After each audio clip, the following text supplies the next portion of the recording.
Welcome to the Organized Success Podcast brought to you by Livebinders.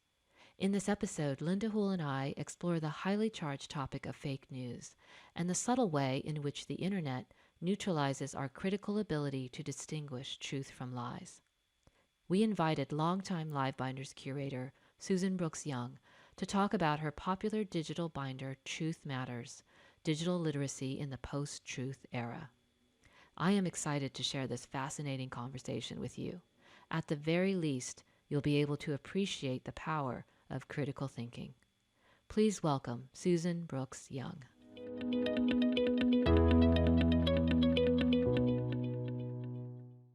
want to introduce everybody. Andrew Lapp is here as he's helping us with our audio and video. And then Linda Hool, introducing you to Susan. She's a longtime user of Livebinders and she helps me with the podcasts. Because she's got this, former librarian out of Illinois, she gives me the education perspective that I lack. I originally was a classroom teacher for a number of years, every grade from pre-K through 8. I was also a site level administrator, a principal, an assistant principal, a technology integration specialist at one point in time. And I, several years ago, moved to a farm on an island in pretty much the middle of nowhere. And at that point, because the principal was not willing to give up his job at the one school with 200 kids, I started doing what I'm doing now, which is working with educators both around the country and also internationally on a variety of different topics that are related to effective, thoughtful use of technology as a tool for teaching and learning. I live in Bremerton, Washington now, so I'm off the farm, but still doing what I'm doing. And also have written a lot of books and done some other things, and actually met you initially, and I don't know if you know this or not, but it was because I was writing an article for Today's Catholic Teacher magazine way back in the day. Oh, and did we meet virtually? We did. We met via email. I was writing an article about tools for curating resources that's for teachers. It's jogging my memory now. Right, and Livebinders had just come out, and I was so excited because it was something that was better than list, some kind of a Listly kind of thing, or a Digo kind of thing. And I always give, when I do workshops and things, I always online agendas. And the lists of resources were just getting so long that first I went to Digo, and that was still too much a lot of times. Yeah, so I found Livebinders and went, whoa, this is awesome. Now I can have the best of both worlds. And that was when I got in touch with you. Yeah, great. I'm going to go find that. Okay. Awesome. So we're going to talk about your Truth Matters. So Linda, should we let you open up her binder? All right.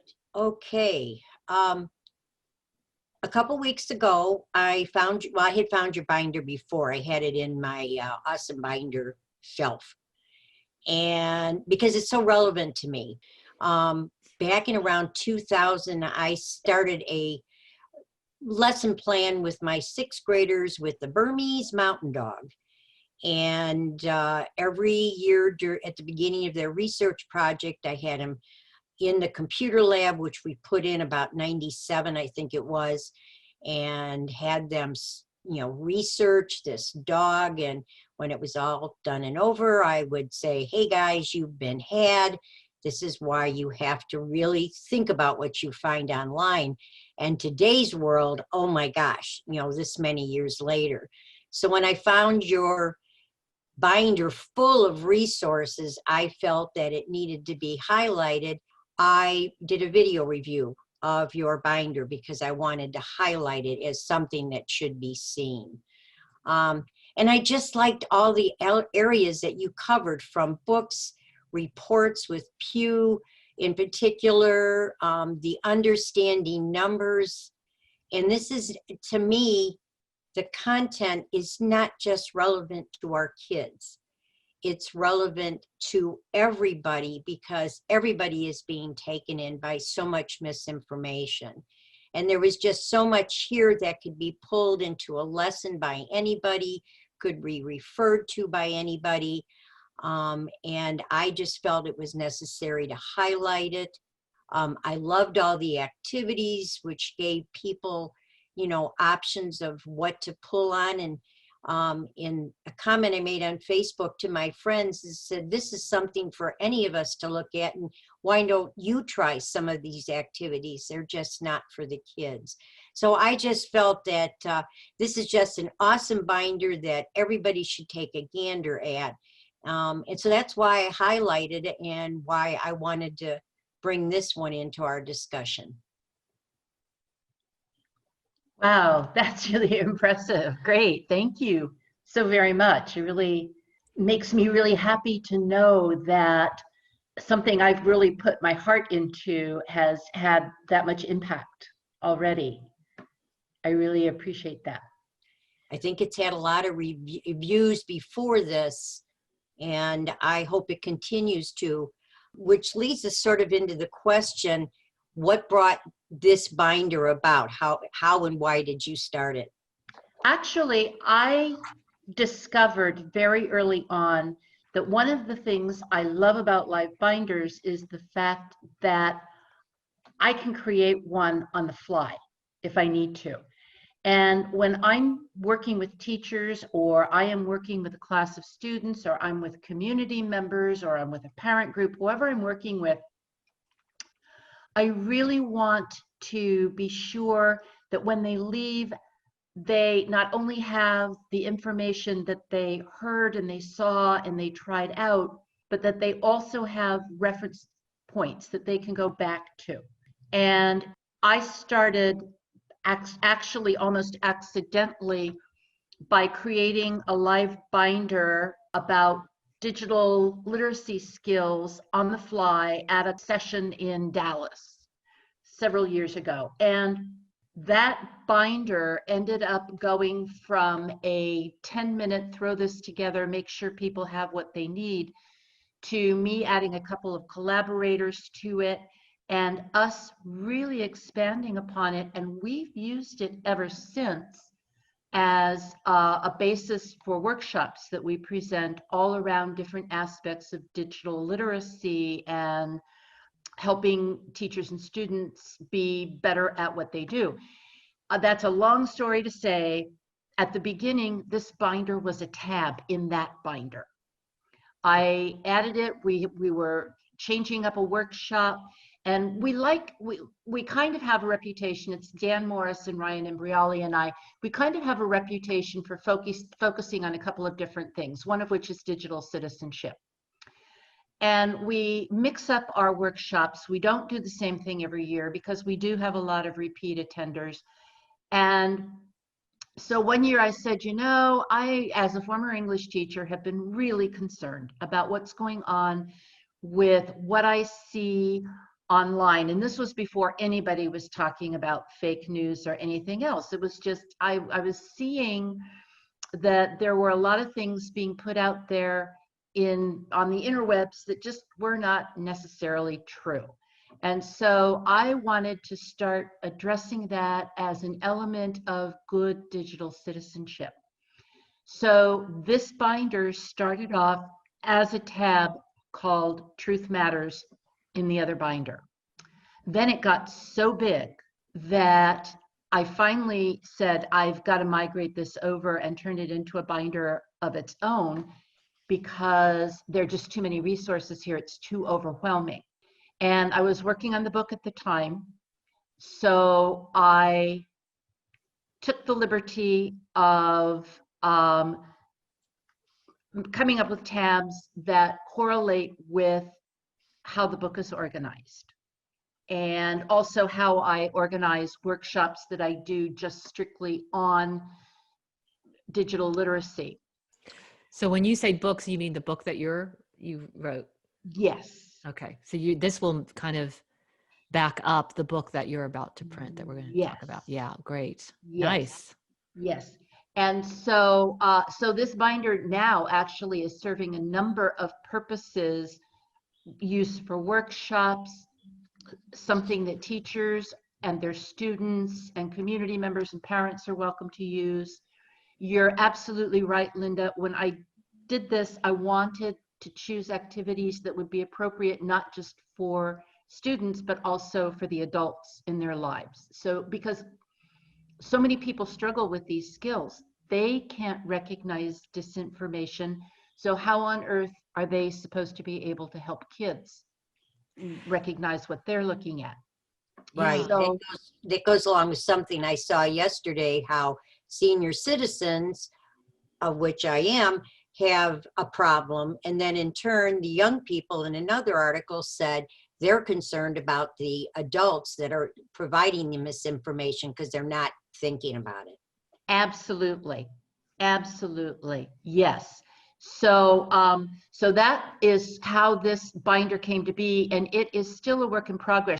I feel like as far as fake news or, false information, we've had conspiracy theories floating about. I mean, I'm sure longer than even since before JFK was assassinated and man landed on the moon. But I'm really interested in hearing what do you have to say about how misinformation has sort of changed, especially with the internet, and like what about sort of the evolution of it kind of made you want to put all of this together? Misinformation has been around forever. As long as people have been communicating with one another, somebody has been telling a story with the purpose of either intentionally or unintentionally getting somebody to do something they might not be willing to do if they were told the truth. So, what's changed with the internet is that now the internet provides a platform for people to communicate and to connect with other people who are like-minded in ways that they could not have done so easily in the past. And it also gives a platform to people. When I wrote my first book, the internet was around and people were using it, but they weren't really using it yet to publish their own books. And so when I wanted to publish a book, I needed to find a publisher who was going to read the manuscript and who was going to say yes or no. So it went through a vetting process. Now, all I need to do is go to any one of a number of websites that would allow me to publish my own book with the click of a few buttons and get it out there on some major book selling list. And my message is out there, hasn't been edited, hasn't been vetted, it's Right. just there. And I think that's what's different. Interesting. Yeah, because they would be the ones that would fact check, right? The Right. vetting process. And you're right. Somebody could publish a book even in this day and age, a published author means, right, they're vetted, they've been reviewed, even though their book might have come from one of these online publishing sites that just publish whatever. Right. And one of the things that I often talk about when I'm talking with folks about, well, again, what's the difference? And this goes back to something that Chris Dede discovered years ago when he was still in Texas. And that was one of the equalizers about word processing was that kids who had difficulty writing to the point that you could even identify what paper was theirs because it was all smudged and it had holes erased through it, and it was usually pretty crinkly, and you could just tell, oh, so and so wrote that. You didn't even have to read it. And you would make a lot of judgments, or a lot of teachers would, about the value of something before they even read it, simply by how it looked. And that was also true when I was a kid, and I think it still is, standing in line at the grocery store and seeing National Enquirer and some of the other tabloid papers that were there. When I was a kid growing up, the litmus test was if the newsprint rubs off on your fingers, it's probably garbage. Oh. You don't get that anymore. Everything online has the same visual quality. Yeah, you can be fancy about something. Yeah, you can use better graphics or whatever. But at first glance, you can't use the cues you used to be able to use in the past. Interesting. going Uh, even beyond that, I mean, every Twitter post looks the same, right? yes, they do. And that means you have to figure out another way to judge the value, because a lot of what we used in before doesn't work anymore. Mhm. I'm interested to hear when you're looking through information on the internet, what was the sort of things that you came across that you found really alarming? Was it just like flat out false, like completely false information, just completely straight lies, or was it opinions that were more like presented as facts, or facts that were just sort of presented in a way that was sort of trying to push a narrative more than like the truth? What's the difference there to you? Well, okay, at first I think it's important to differentiate between misinformation and disinformation. Mhm. Misinformation is something that somebody gets wrong, but it's not intentional. Hmm. And a lot of times things get passed around, and this goes back to the article that Linda referenced. A lot of senior citizens who grew up believing that if something made it into print, chances were it was true.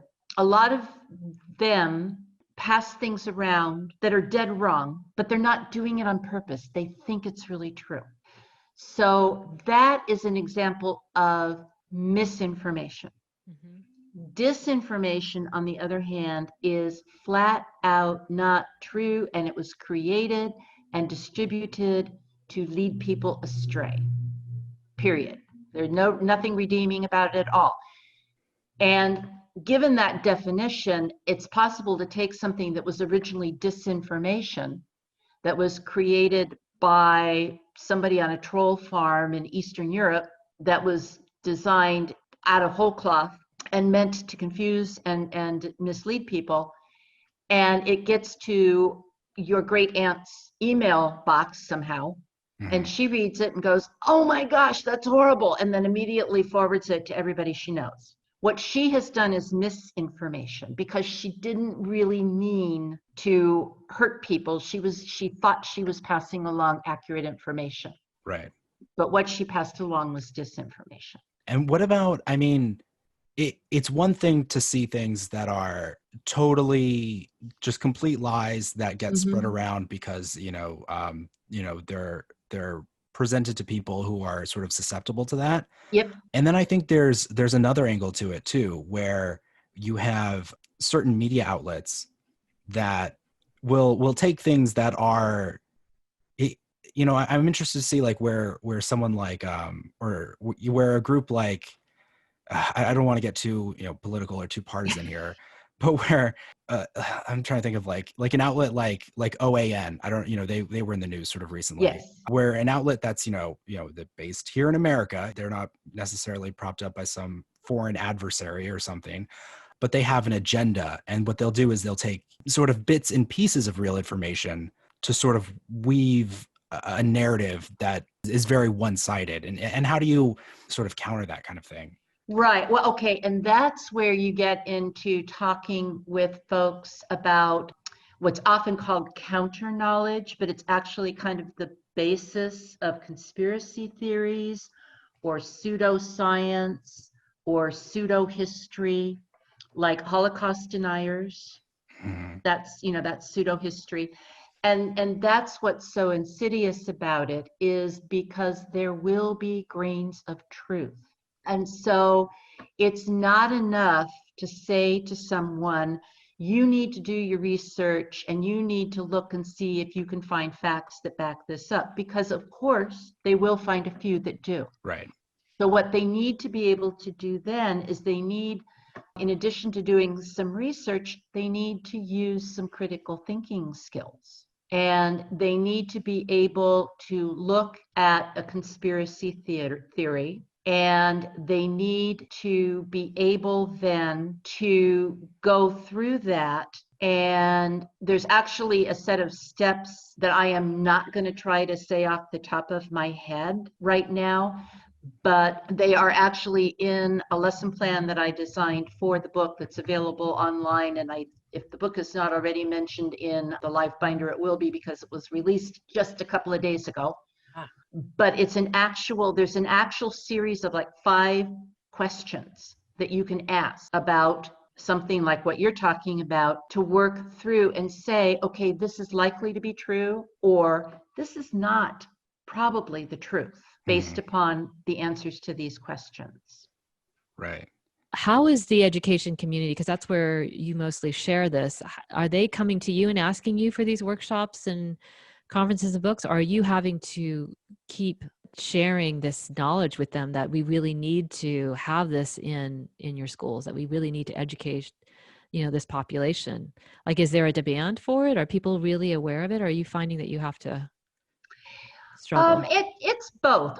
Initially, I was really having to get out there and pitch it because people were saying, yeah, right, whatever. Mm-hmm. Now more people recognize the need, and it is taking less of my time saying, yeah, you need to be thinking about this, and more, let's see when I could talk to your folks. Great. So yeah, so that really is very heartening, because at first, the first time I pitched this idea to a conference manager, she accepted it more because she knew me than because she believed it was really important. Mm-hmm. Well, that's how we start, right? Yep.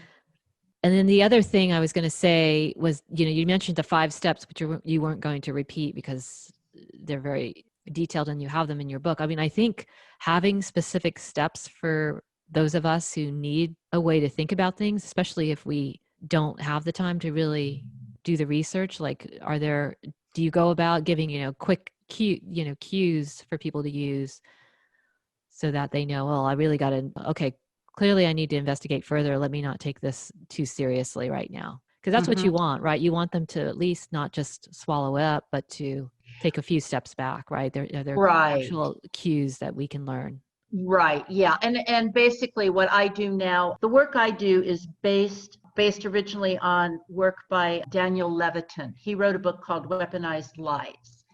And it was a book that he wrote to be used as a supplemental text for a class he was teaching at a university. It's very readable, it's very well organized, and it really struck me as being something that every K-12 teacher needed to be aware of. But the way it was packaged was something that they might not just necessarily pick up on their own. So I contacted him and said, I really think that there needs to be a subsequent volume that talks to K-12 teachers. And he said, I agree, I don't have time, do whatever you want with it, it's yours. Yeah. And I got that in writing. Awesome. So that's where I get the structure of understanding numbers and understanding words, because it is such a big thing and it is so confusing for people. And I'm sorry, but cute little acronyms, they might work for 30 seconds, but it's sort of, teachers need more meat than that. So I use the understanding numbers and understanding words to structure pretty much everything I do around this topic. And I concentrate, there's 5 areas in understanding numbers, there's 5 areas in understanding words, and that's true in the binder, that's true in the book, it's true in workshops and talks and whatever I do. So I try to build in the consistency there and then give people access to the binder. The website for the book is free. Anybody can access it. Anybody can access the activities. If they buy the book, awesome. If they don't buy the book, they're going to miss all the background stuff, but they could take what's on the website and they could use those lesson plans, and that would be fine. And I'm okay with that. My publisher's okay with that, because we both feel that it's more important to get this information out and get people applying it appropriately than it is to try to hide it behind a paywall. Yeah. Do news sites help you or hurt you? Because, they're trying to get eyeballs. I understand why news sites are doing what they're doing. And I really appreciate that during the pandemic, A lot of the major publications that are still accessible have taken things that normally would be behind their paywall and have made them free. So I subscribe to Washington Post, for example, Mm-hmm. and everything they publish about COVID-19 is available for free right now. And I think that's awesome. But I also believe that newspapers are the bedrock of a society and a free press. And I'm lucky in that I live in a community here in Bremerton that still has its own local newspaper, the Kitsap Sun. Many communities no longer do. Mm-hmm. I spent 10 years in a community that did not have a local daily paper anymore, and it's not something I recommend.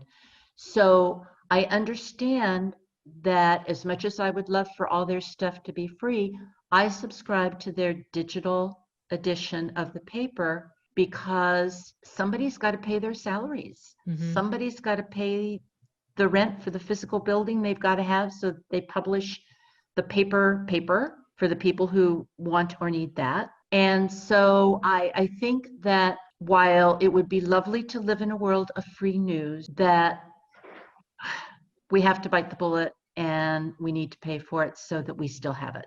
Yep. Yeah, and while we're on the subject of like newspapers and more traditional news outlets, I'm really interested in hearing what you have to say about skepticism that people have regarding news that they might not apply to other sources. Earlier, Susan, you mentioned like echo chambers.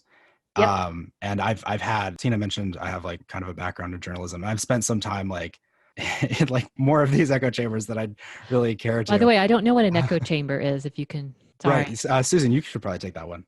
Oh, okay. Well, what happens is when people get sources of news and you start talking to them about where they get their news, when they start to name things, you'll soon find out that most often they get their news from one or two sources. So it's one newspaper, or it's one television network, or it's one radio station. And it tends to be an outlet that presents information from the same bias that the consumer has. So if a person tends to be very conservative, they will tend to only get news from conservative outlets. Same is true for people who tend to be more liberal. They will tend to only get their information from liberal leaning outlets. And the problem with that is confirmation bias. If the only thing you ever get is information confirming what you already believe to be true, then if you're getting misinformation or disinformation, you don't know because you've got no other experience to rely on.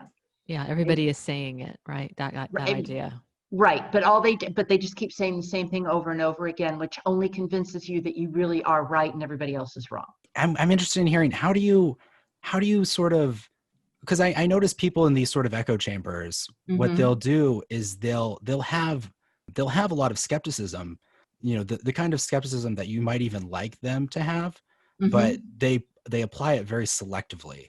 Yeah. How do you deal with that? Well, I have a lesson plan for that. Yeah, actually, there is with students. They're still malleable, and so it's important to catch them when they're in upper elementary and middle school, and start to say to them, "You guys, you can't rely on just one thing."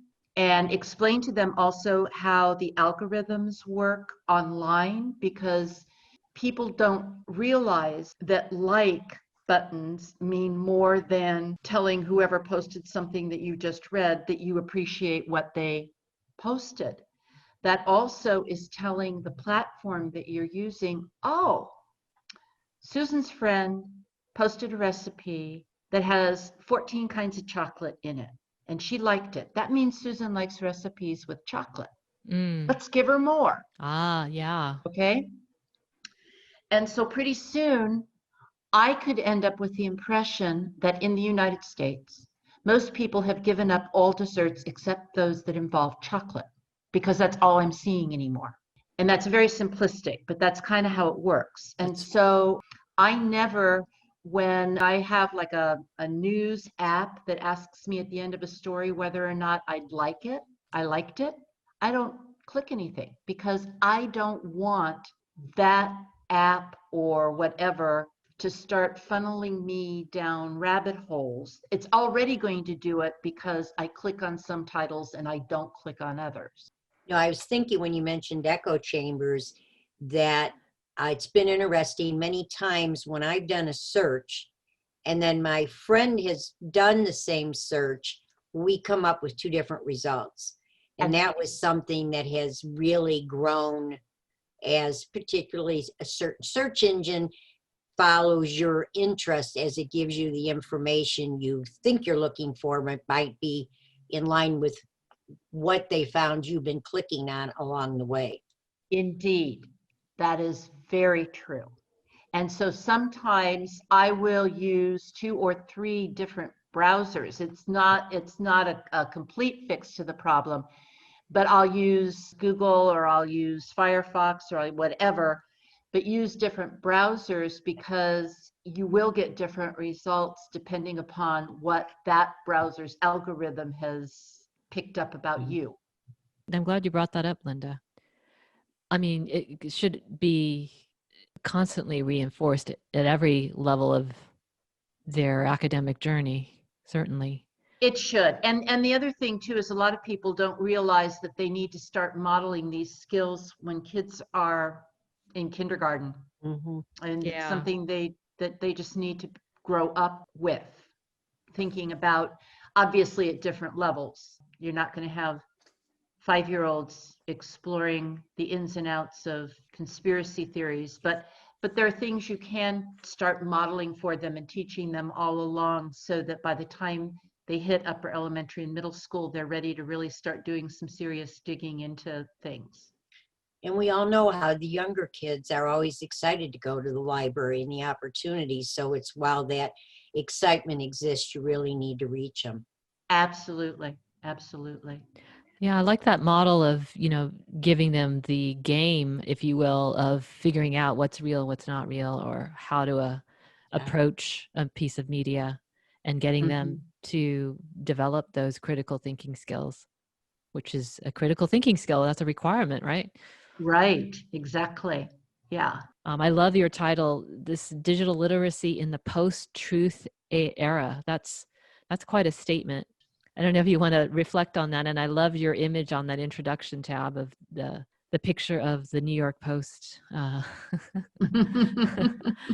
label. It just says it right there. It's very interesting choice. Yeah.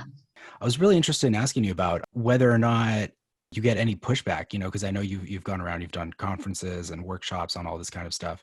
I wonder if you ever get pushback from people who sort of already have, who might be involved in one of those echo chambers we were talking about earlier.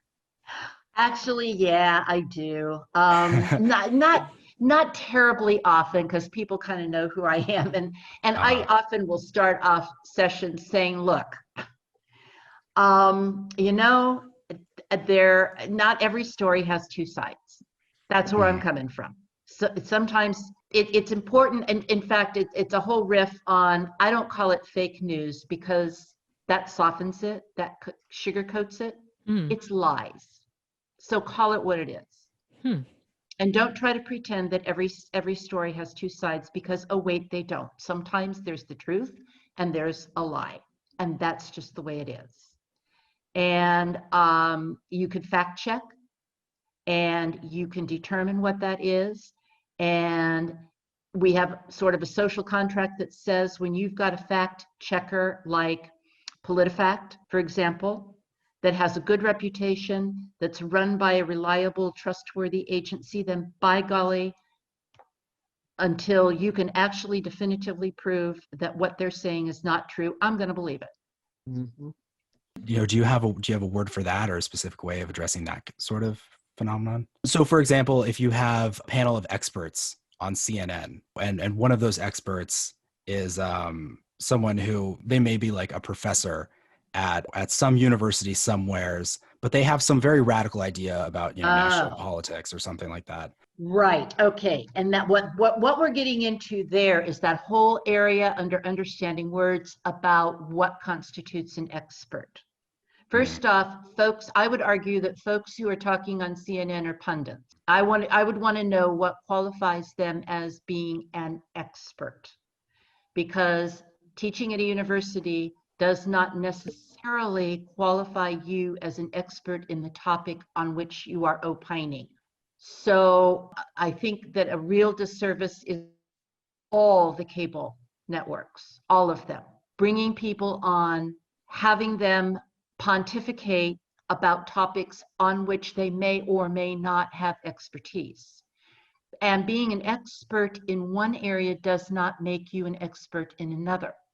So even a bona fide expert can give opinions about something outside their field of expertise, and we should not be paying any attention to it at all because they're not experts there. The man who initially auditioned the Beatles for Decca Records turned them down flat, saying that guitar bands were going out and that they would never be a success. Right, right. And he was an expert in his field. That was his job, was to pick the newest, latest, greatest band, and he blew it. So being called an expert and $3.50 will get you a small coffee at Starbucks. That's how. They have a right to their opinion, but Right. Yeah, whatever. And yet, what you just did there, I'm sorry, Linda, you could go ahead. I was just going to say, yeah, they have the right to their opinion, but, and we can hear it. It's the people that say they should shut up and just go entertain, which I sometimes find disturbing because everybody has a right to their opinion. And just like I could say right now what I think, that's my option to do it too. So it's sort of a double-edged sword there. Yeah. Yeah, but thinking it doesn't make it true. Right. Right. And what you did just a minute ago, where you posed the hypothetical question, well, what makes them an expert? I feel like that's a really effective tool when you're trying to combat this sort of thinking. It is more of like asking people to explain their beliefs sort of helps to unravel it. But Mhm. I'm interested in how do you kind of take that to like more of an educational place? Because as an educator, your job is to speak, right? You're sort of there to not pontificate, but kind of you're the authority figure. And so I just think it's an interesting spot to be in. Mm-hmm. It is. But by the same token, I have areas of expertise. I am a trained educator. I know how to teach. I've got degrees and certifications and a trail of work that makes me an expert in certain fields of education, one of which is media literacy. If I start talking about algebra or geometry, you need to not believe what I say because I am not a mathematician. I can make stuff up that sounds pretty good, but it won't be true. Yeah. In such an interesting area too, because I feel like, math doesn't change that much year to year, but it seems especially like just in this most recent decade, perhaps digital literacy, the principles behind it may not have changed, but like the application of it, how much people are aware of it and its importance has probably changed a lot. Yeah, it does. And being on the bleeding edge is sometimes really uncomfortable, Mhm. but somebody needs to be there. Let alone the explosion of social media. Right. Exactly. Gosh, look at Facebook. My gosh, those guys didn't mean to create what they created. They had no idea. And that gets into the whole thing. I also do a lot of work in artificial intelligence.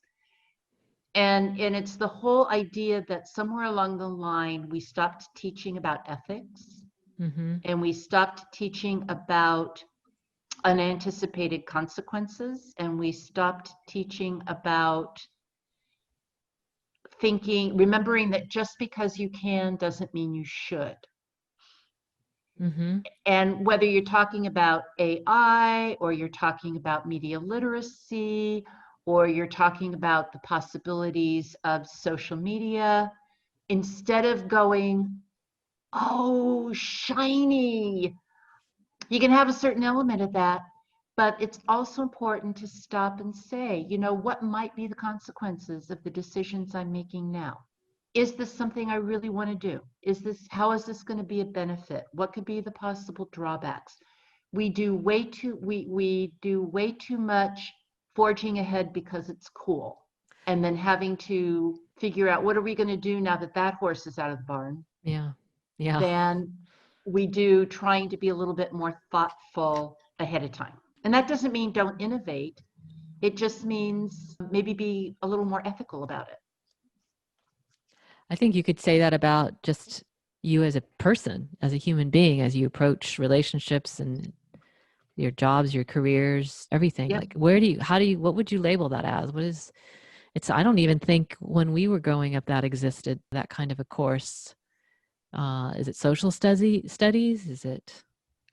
Well, It's how to be a person, how to be a respectable citizen, not just digital citizen, but I think there was more agreement, maybe, just because there was more of an agreement about a social contract, I think, when we were growing up than there is now. And there was a shift in the 80s where the locus of our focus kind of shifted from what's good for the community and good for society to what's good for me. yeah. And I think that if we've learned nothing else recently, we need to shift back to what's good for community. So, Susan, this was a great conversation about truth and what Oh, good. truth means, and the book that you have coming out. It is out right now. Is that what I heard? It came out on the 20th of this month. So where can we find it? You can find it. I have a website that's called medialiteracytoday.net.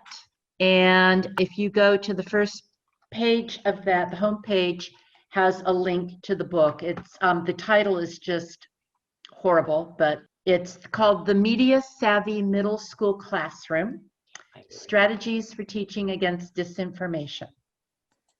Strategies for teaching. Great. Against Disinformation. It's a British publisher, so the Okay. title is a little British. Okay. Love it. Love it. Yeah, but yeah, so it was just released, and even though it's really targets middle school, it's something that all teachers would benefit from, and it also is something where, since most kids don't have these skills, you could scale it up or you could scale it down, and it would be fine for upper elementary and for high school. All right, everyone. Well, have a good weekend. Hey, you too, and thanks again, and do let me know if you get up to this area. I will. I definitely will. All right. Have a good weekend, guys. Okay. Thanks, you too, Andrew. Take care. Take care. Bye, Linda. It was great meeting you.